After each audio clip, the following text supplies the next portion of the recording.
उस गांव की एक अनोखी बात थी। वहां के लोग सुबह उठकर खेतों में जाने के बजाय सीधे पप्पू के ठेले पर गर्मा गर्म समोसे खाने पहुंच जाते थे। पप्पू अपनी पत्नी चंपा के साथ एक छोटे से कच्चे मकान में रहता था। उसका रोज का यही नियम था, सुबह जल्दी उठना, बाजार से समोसे का ताज़ा सामान लाना और फिर दोनों पति पत्नी मिलकर एक बेहद स्वादिष्ट और चटपटा समोसा तैयार करते थे। समोसे तैयार होते ही पप्पू अपना ठेला गांव के मुहाने पर लगा देता था। तभी पप्पू का रोज का पहला ग्राहक उमेश वहां आता है। अरे पप्पू भाई, राम राम, क्या हाल चाल हैं? भाई आज तो समोसे की खुशबू दूर दूर तक महक रही है।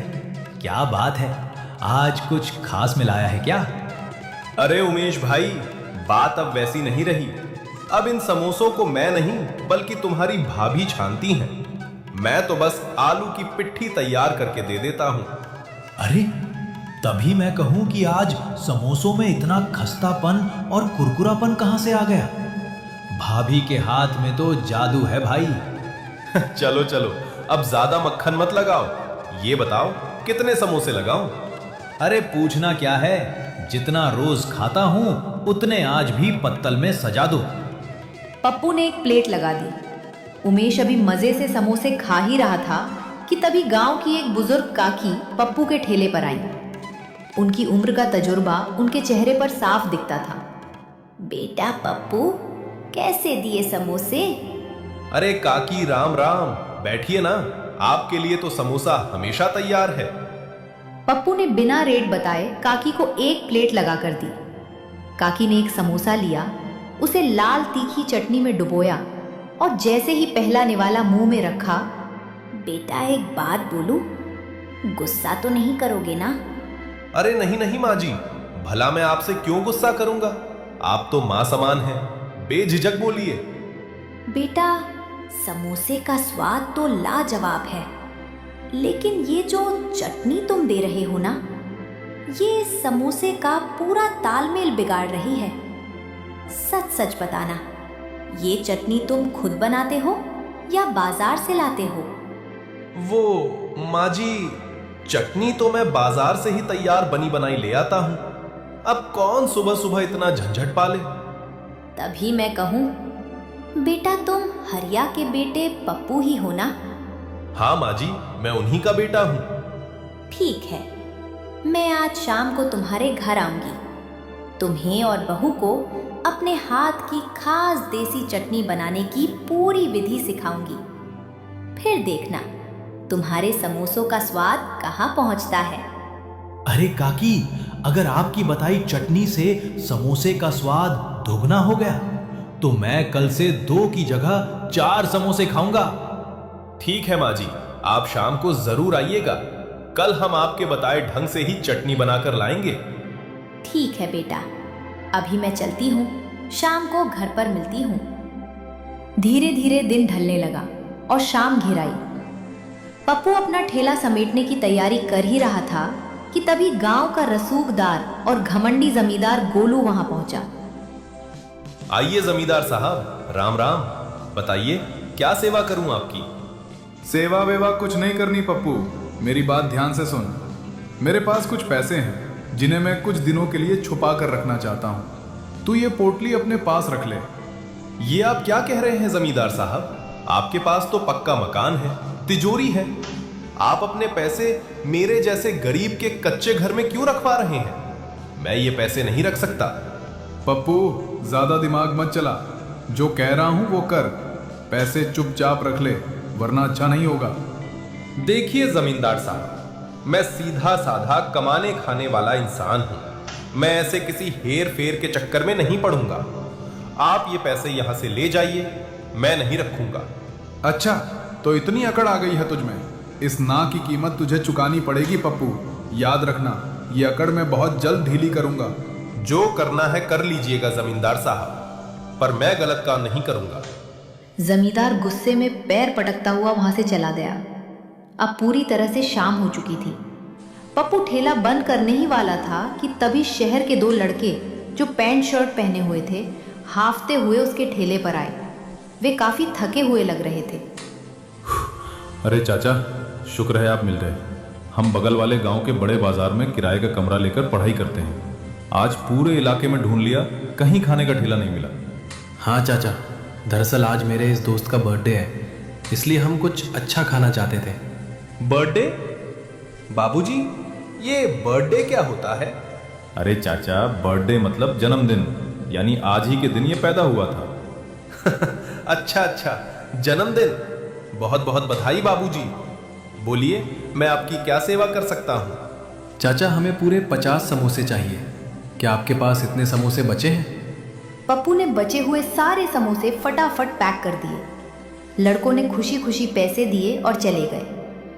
आज समोसे पूरी तरह खत्म हो चुके थे और पप्पू की अच्छी खासी कमाई हुई थी। वो खुश होते हुए अपने घर की तरफ निकल पड़ा। पप्पू जब अपने घर पहुंचा तो उसने देखा कि काकी पहले से ही वहां मौजूद थी और चंपा से बात कर रही थी। अरे काकी, आप तो मेरे से पहले ही आ गई। अरे सुनो जी, काकी अपने बारे में बहुत बड़ी बात बता रही थी। इनके पति यानी हमारे स्वर्गीय काका जी शहर के बहुत बड़े रेस्टोरेंट में मुख्य रसोइया थे। उनकी बनाई देसी चटनी के लोग इतने दीवाने थे कि ग्राहक दूर दूर से खिंचे चले आते थे। हाँ बेटा, और वही हुनर, वही गुप्त नुस्खा आज मैं तुम दोनों को सिखाने आई हूँ। पर याद रखना, ये बात इस गांव में किसी और को पता नहीं चलनी चाहिए। मुझे तुम दोनों की मेहनत पर भरोसा है, इसलिए ये राज सिर्फ तुम्हारे पास रहेगा। काकी ने चंपा और पप्पू को पास बिठाया और अपनी जादुई देसी चटनी की विधि बताने लगी। सबसे पहले ताज़ी हरी धनिया और पुदीने की पत्तियों को अच्छे से धो लेना। उसमें तीखेपन के लिए हरी मिर्च, स्वाद के लिए थोड़ा सा अदरक और लहसुन डालना। अब असली जादू शुरू होता है। इसमें थोड़ा सा भुना हुआ जीरा, काला नमक और सूखी खटाई की जगह कच्ची अमिया या नींबू का रस निचोड़ना। और आखिर में एक सीक्रेट चीज, इसमें एक चुटकी सीक्रेट गरम मसाला और थोड़ा सा गुड़ मिला देना, जिससे तीखा, खट्टा और मीठा स्वाद ऐसा बैठेगा कि खाने वाला उंगलियां चाटता रह जाएगा। चंपा और पप्पू ने पूरी विधि बहुत ध्यान से नोट कर ली। काकी, आपका बहुत बहुत धन्यवाद। कल सुबह मैं इसी विधि से चटनी बनाऊंगा और ठेले पर लेकर जाऊंगा। ठीक है बेटा, अब रात ज्यादा हो गई है, मैं चलती हूँ। तुम दोनों आराम करो। कल सुबह ये चटनी लेकर जाना। देखना, तुम्हारे ठेले पर तहलका मच जाएगा। काकी आशीर्वाद देकर चली गई। पप्पू और चंपा अगले दिन की तैयारी की उम्मीद में सो गए। अगली सुबह होती है। पप्पू और चंपा सूरज निकलने से पहले ही उठ जाते हैं। दोनों पूरे दिल से काकी के बताए गुप्त नुस्खे के अनुसार चटनी तैयार करते हैं और साथ में गर्मा गर्म समोसे भी। थोड़ी ही देर में सब कुछ बनकर तैयार हो जाता है। पप्पू खुश खुश अपना ठेला लेकर गांव के मुहाने पर पहुंचता है और दुकान लगा देता है। ठेला लगे अभी थोड़ी ही देर हुई थी कि रोज की तरह उसका पहला ग्राहक उमेश वहां आता है। लेकिन आज उमेश के चेहरे पर वो रोज वाली मुस्कान नहीं थी। वो बहुत घबराया और परेशान दिख रहा था।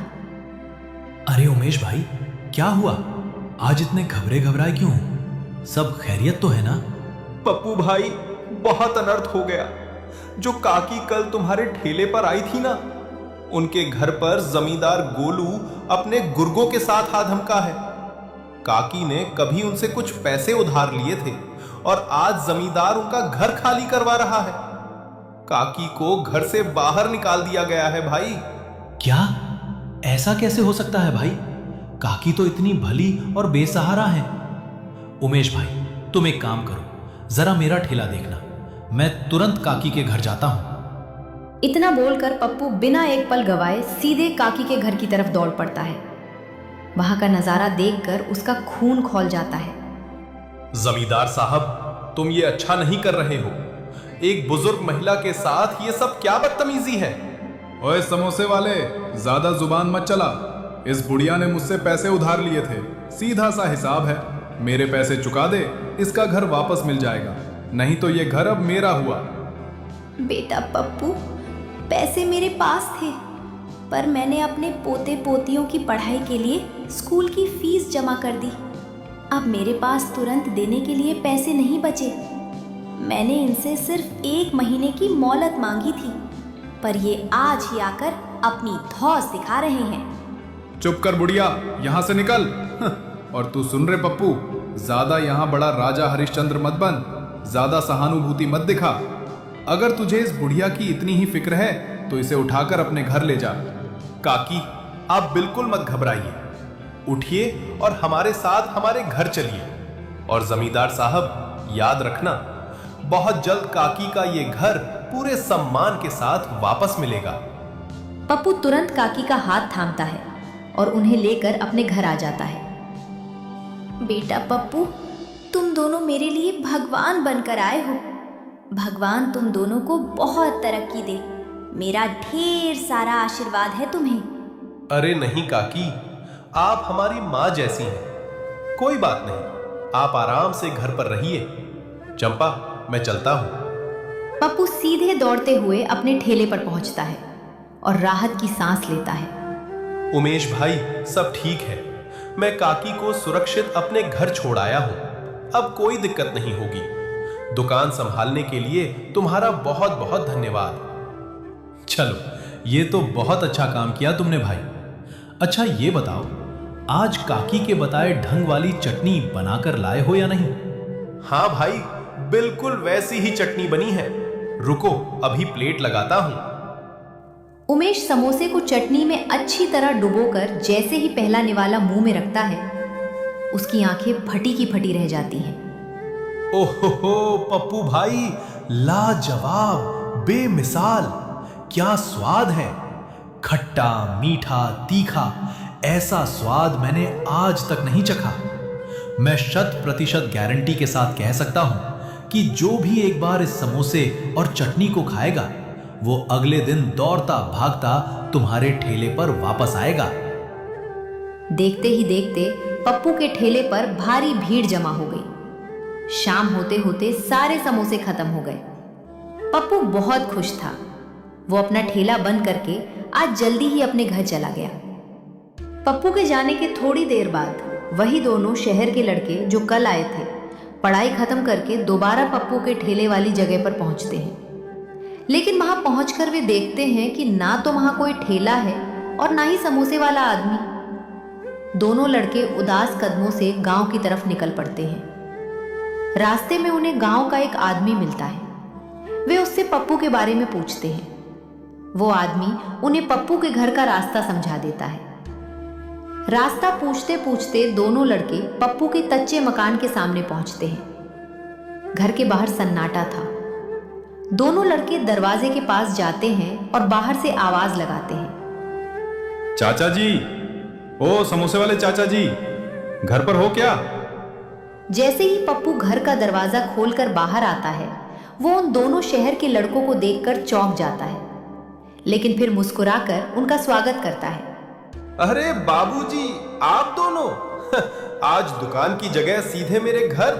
बताइए क्या बात है? अरे चाचा, खुशखबरी है। कल जो समोसे हम आपसे पैक करवा कर ले गए थे, वो हमने अपने स्कूल कॉलेज के हॉस्टल के दोस्तों और प्रोफेसरों को खिलाए। सबको आपके समोसे और वो काकी के हाथ की जादुई चटनी इतनी पसंद आई कि सब उसके दीवाने हो गए हैं। हाँ चाचा, इसलिए आज हम यहाँ आपसे एक डील करने आए हैं। अब से हमारे स्कूल के हॉस्टल के लिए आपको रोज के 50 समोसे तैयार रखने होंगे। ये हमारा रोज का पक्का ऑर्डर है। ये लीजिए कुछ पैसे एडवांस। 50 समोसों का रोज का पक्का ऑर्डर और एडवांस पैसे देखकर पप्पू की खुशी का ठिकाना नहीं रहा। उसकी आंखों में खुशी के आंसू आ गए। अरे बेटा, भगवान तुम दोनों का भला करे। तुम चिंता मत करो, कल से जब तुम आओगे तुम्हें गर्मा गर्म और ताजा समोसे तैयार मिलेंगे। दोनों लड़के मुस्कुराते हुए पप्पू को हाथ हिलाकर वहां से चले जाते हैं। अगली सुबह होती है। अब पप्पू के हौसले बुलंद थे। चंपा, काकी और पप्पू तीनों मिलकर सुबह सुबह ही ढेर सारे समोसे और काकी की वो जादुई देसी चटनी तैयार करते हैं। पप्पू जैसे ही दुकान पर ठेला लगाता है, उस चटनी की सौंधी और चटपटी महक चारों तरफ फैल जाती है। देखते ही देखते पप्पू के ठेले पर मेला सा लग जाता है। दोपहर में वो स्कूल के लड़के भी आते हैं और अपने 50 समोसे खुशी खुशी लेकर चले जाते हैं। धीरे धीरे समय बीता और फिर जमींदार को पैसे देकर बूढ़ी अम्मा का घर वापस ले लेता है।